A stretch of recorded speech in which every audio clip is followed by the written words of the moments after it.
renungkan firman Tuhan siang dan malam. Pada waktu saya SMP kelas 1, saya ini udah punya pacar. SMP kelas 1, masih pakai celana pendek, naik sepeda, saya udah punya pacar. Nah, saya ingat dulu kan kita nggak ada handphone ya, nggak ada email udah ada belum ya? Ya, nggak ada handphone, nggak ada email, nggak ada Facebook, nggak ada gitu-gitu aja. Nah sehingga saudaraku kita surat menyurat. Wah, kemarin saya berbicara dengan Pak Yudi juga selalu surat menyurat. Surat cinta dari istrinya banyak ya kan. Nah, saya ingat saudaraku bagaimana kita sering surat-suratan. Nah, saya ingat saudaraku, kalau ada surat datang, saudaraku, saya tuh senang sekali. Ya, pada waktu tukang pos datang, saya tuh hati saya berbunga-bunga sih. Ya. Dan saya baca surat itu, saya masuk ke kamar saya baca. Wah, pada waktu saya baca, saya bisa tersenyum. Wah, saya bisa menikmati kata-kata tulisan pacar saya ini. Nah, sebelum tidur, saya baca lagi surat itu. Wah, saya tersenyum lagi, ya. Wah, indah sekali, sehingga saya taruh surat itu di bawah bantal saya. Nah, satu kali ada tukang pos datang. Wah, ini surat dari pacar saya lagi datang ya. Ternyata surat itu bukan untuk saya, untuk tetangga saya. Nah, artinya apa, bahwa firman Tuhan itu adalah surat cinta Tuhan untuk kita. Amin. Firman Tuhan itu adalah surat cinta kita untuk gerejanya. Sehingga pada waktu kita membaca firman Tuhan, kita bisa tertawa, kita bisa menangis, kita bisa bertobat. Amin. Pada waktu kita membaca firman Tuhan, kita bisa menikmati firman Tuhan. Amin. Amin. Makanya renungkanlah firman Tuhan siang dan malam. Amin. Pada waktu kau merenungkan firman Tuhan, hidupmu akan diubahkan. Amin. Pada waktu kau membaca firman Tuhan, hidupmu akan diubahkan oleh Tuhan. Sehingga saya percaya firman Tuhan ini akan menjadi rema dalam hidup kita. Amin. Amin. Kalau ada firman Tuhan dalam hidup kita, saya percaya kita akan semakin kuat, semakin kuat. Yesus menggambarkan, memberikan contoh rumah yang dibangun di atas pasir dan dibangun di atas apa? Dasar batu. Rumah yang dibangun di atas dasar pasir dikatakan pada waktu ada angin, ada hujan, ada badai topan, rumah itu akan hancur. Amin. Tetapi dikatakan rumah yang dibangun di atas dasar batu, pada waktu badai datang, hujan datang, angin kencang datang, dikatakan rumah itu tidak roboh, rumah itu kuat. Dan demikian juga dengan kekristenan kita. Ya, kekristenan kita dibangun di atas dasar apa? Kalau kita membangun kekristenan kita di atas dasar firman Tuhan, maka hidup kekristenan kita akan kuat, akan kokoh. Amin.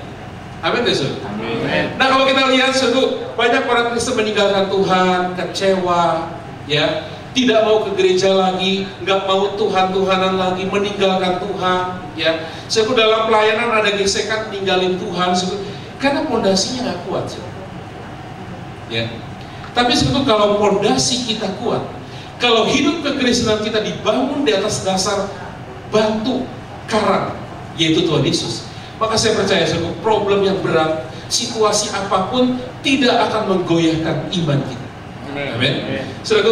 Saya ini melayani Tuhan cukup lama, tapi bukan menjadi satu reward ya. Saya ingat 86, ya, saya sudah full time yang melayani Tuhan di Bandung waktu itu. Nah, tahun 92 saya diutus ke Batam. Ya, 10 tahun saya di Batam. Waktu itu saya belum menikah. Nah, saya tinggal di Bandung, kota besar. Ya, saya dengan keluarga tinggal, banyak teman-teman. 92 saya ke Batam masih sepi waktu itu. Tapi saya percaya bahwa memang Tuhan menginginkan saya ke sana. Saya ingat waktu itu ada seorang nabi, ya, dia dari Belanda, Pastor Skeng. Ya.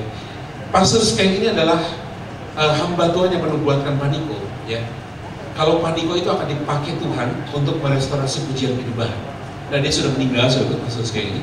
Nah waktu itu saya ingat, dia datang ke Bandung, dan waktu itu dia diundang saudara, untuk melayani di doa pengerja waktu itu. Nah waktu dia berdoa, saudara, semua didoakan, ya. Nah waktu dia berdoa untuk saya, saudara, dia berdoa cukup lama. Dan dia berdoa dalam bahasa Belanda, tapi diterjemahkan ke bahasa Indonesia. Dia ngomong seperti ini, saudara.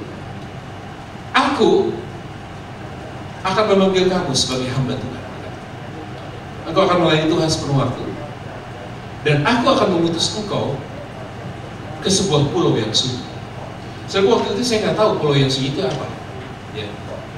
Nah, tapi yang terjadi satu tahun 92, tanggal 26 Desember saya ada di Batam. Ya. Batam adalah sebuah pulau dekat dengan Singapura, ya. Pulau yang sunyi, sepi, ya. Nah, saya ada di situ. Nah, apa terjadi satu? Di situ saya melayani Tuhan, ya. Saya pimpin ujian, saya main musik, ya.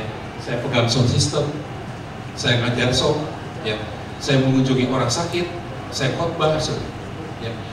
Nah, tapi yang terjadi satu, saya tahu bahwa memang Tuhan itu memanggil saya untuk melayani Tuhan sepenuh waktu. Singkat cerita, saya 10 tahun di sana, ya. Tahun 95, saya menikah, saya kembali ke Bandung. Saya ketemu istri saya di Batam juga, ya, waktu itu. Waktu itu saya ingat, karena Batam ini kota yang prostitutnya terkenal, ya, sudah tahu ya, banyak pelacuran di Batam. Sehingga setiap orang berkata, kamu hati-hati di Batam, ya, cepatlah punya istri. Ya. Tapi kan kalau memang belum jodohnya susah, betul nggak, saudara? Ya. Sehingga saya beberapa kali dijodohkan, tapi saya berkata saya nggak mau dijodohin, tapi Tuhan yang akan menjodohkan saya. Dan saya ingat satu kali, saudara, waktu saya sedang memimpin ujian, saya main keyboard waktu itu. Waktu saya sedang memimpin ujian, tiba-tiba saudara, mata saya tertuju kepada satu titik, saudara. Dan Tuhan ngomong, itu istrimu. Dan apa terjadi, saudara? Dan betul, saudara, dia menjadi istri saya. Ya. Singkat cerita, saya pulang ke Bandung, saya menikah, saudara. Saya kembali lagi ke Batam. Saya punya anak 2 lahir di Batam. Nah, saya bersaksi di sini, saudara. Kalau kita membangun hidup kita bersama dengan Tuhan, saudara, dalam pelayanan itu banyak masalah. Amin. Saudara jangan pikir dalam pelayanan itu semua baik, semua mengasihi Tuhan, semua pakai firman Tuhan. Tetapi kadang-kadang pada kenyataannya tidak seperti itu. Amin. Nah, tapi apa terjadi, saudara? Hal itu tidak menjadi halangan bagi kita. Amin. Kalau kita sungguh-sungguh dengan Tuhan, kita dewasa di dalam Tuhan, saudara. Kita membangun hidup kita di atas dasar yang kuasa. Saudara, situasi sulit apapun dalam pelayanan tidak akan membuat kita jadi goyah. Amin. Amin. Saudara, waktu di Batam 10 tahun saya dididik jadi hamba Tuhan, saudara. Ya, sempat saya mau kembali, saudara, saya tidak tahan, tapi saya pertahankan sampai saya bisa, istilahnya itu, saudara. Tapi yang luar biasa, saudara, bagaimana Tuhan itu memberikan kekuatan, ya, memberikan penghiburan, dan saya percaya saya keluar seperti mana.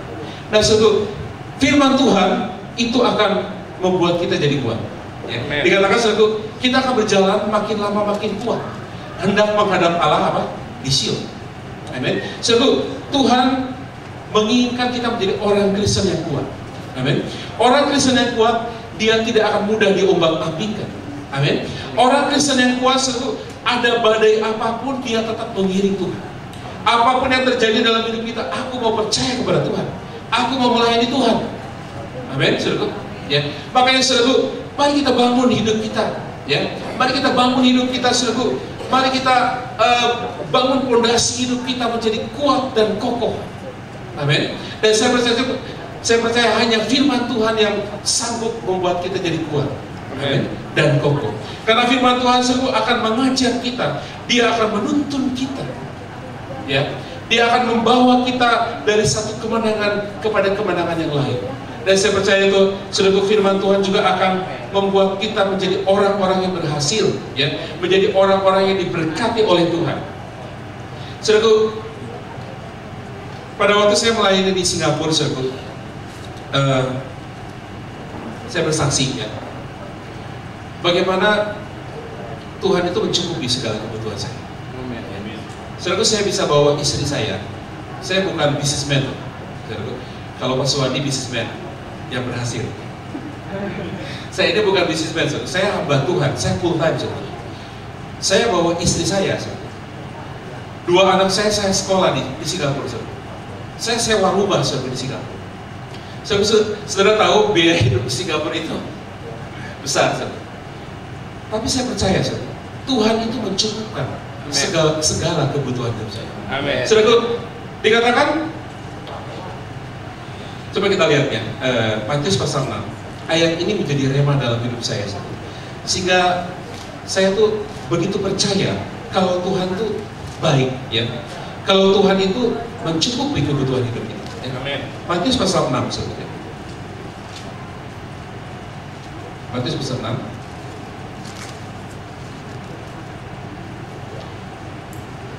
Ayat yang ke-27, ya. Dikatakan, siapakah di antara kamu yang karena kekhawatirannya dapat menambahkan sehasta saja pada apa? Jalan hidupnya. Saya percaya ayat ini berbicara gini, kadang-kadang kita berpikir apa yang akan kita makan, apa yang akan kita minum, apa yang akan kita pakai, apa yang besok bagaimana, ya. Kadang-kadang kita berpikir seperti itu. Memang kita perlu mempersiapkan diri, ya. Kita perlu punya asuransi, amin. Kita perlu punya deposito, ya. Orang tua yang punya anak, kita perlu punya uang mendepositkan anak-anak kita supaya nanti masa depannya menjadi masa depan yang baik, ya. Dia punya sekolah yang bagus, dia punya gelar yang baik, ya, supaya dia menjadi orang yang sukses. Saya kira itu wajar, setiap orang tua punya planning seperti itu. Tetapi dikatakan, siapakah di antara kamu yang karena kekhawatirannya dapat menambahkan sehasta saja pada jalan hidupnya. Kadang-kadang saya tidak tahu apa yang akan besok saya akan makan, ya. Kita tidak tahu apa yang akan terjadi dengan anak-anak saya di depan, Nah, tapi pada waktu saya percaya kepada Tuhan, pada waktu saya merenungkan firman Tuhan, pada waktu saya menaruh hidup saya kepada Tuhan, maka Tuhan itu memberikan berkat kepada saya. Amin. Saudaraku, berkat Tuhan itu luar biasa dalam hidup saya. Dan saya percaya, saudaraku, pada waktu kita percaya kepada Tuhan, Tuhan akan mencukupkan kebutuhan hidup. Amin. Amin, saudaraku. Ya. Makanya, saudaraku, nggak perlu khawatir, jangan khawatir, percaya kepada Tuhan Yesus. Amin. Amin. Amin. Percaya kepada Dia, saudaraku. Kalau kita percaya kepada firman Tuhan, saudaraku, saya percaya Tuhan akan menolong kita. Amen. Pertolongan Tuhan tepat pada waktunya. Amen. Dia tidak pernah terlambat, tetapi tepat pada waktunya Dia akan menolong kita. Amin. Amin. Saudaraku, saya benar-benar saya mengandalkan Tuhan dalam hidup ini. Ya. Saudaraku, saya sedang sekolah Alkitab, saudaraku. Ya. Waktu saya di Bandung, saudaraku, saya SMA di sekolah negeri, saudaraku. Ya. Nah, waktu itu, saudaraku, saya ingat saya sudah sungguh-sungguh dengan Tuhan, jadi saya aktif di persekutuan doa di sekolah, saudara. Dan saudara, saya ingat guru bahasa Inggris saya itu namanya Abdullah. Saudara tahu Abdullah siapa? Ya. Nah, sehingga saudara, saya nggak suka bahasa Inggris, saudara. Ya, saya nggak suka. Sehingga setiap kali kelas, saudara, dia selalu menyinggung tentang kekristenan. Ya, dia selalu menyinggung tentang Yesus. Pokoknya dia menjelekan kita, saudara. Ya. Saya nggak suka bahasa Inggris. Nah, waktu saya kuliah, saya hanya dapat 1 semester. Sehingga waktu saya di Singapura, Inggris saya benar-benar nol. Benar-benar nol. Ya. Kenapa? Karena saya nggak suka bahasa Inggris. Waktu saya SMP, guru bahasa Inggris saya namanya Ibu Simamora. Saudara tahu dari mana? Ya. Dia galak, ya. Waktu zaman saya, murid masih dipukul, ya. Saya ingat, saya lihat teman-teman saya masih ditempelin sama guru, ya. Saya punya guru guru agama Kristen masih memukul muridnya, ya. Jadi, saya ngalamin itu. Nah, saya ingat, kalau saya ikut kelas dia, ya, kalau mata saya terlalu dekat dengan bangku, kepala saya akan dijedotkan ke bawah, ya. Sehingga saya nggak suka bahasa Inggris.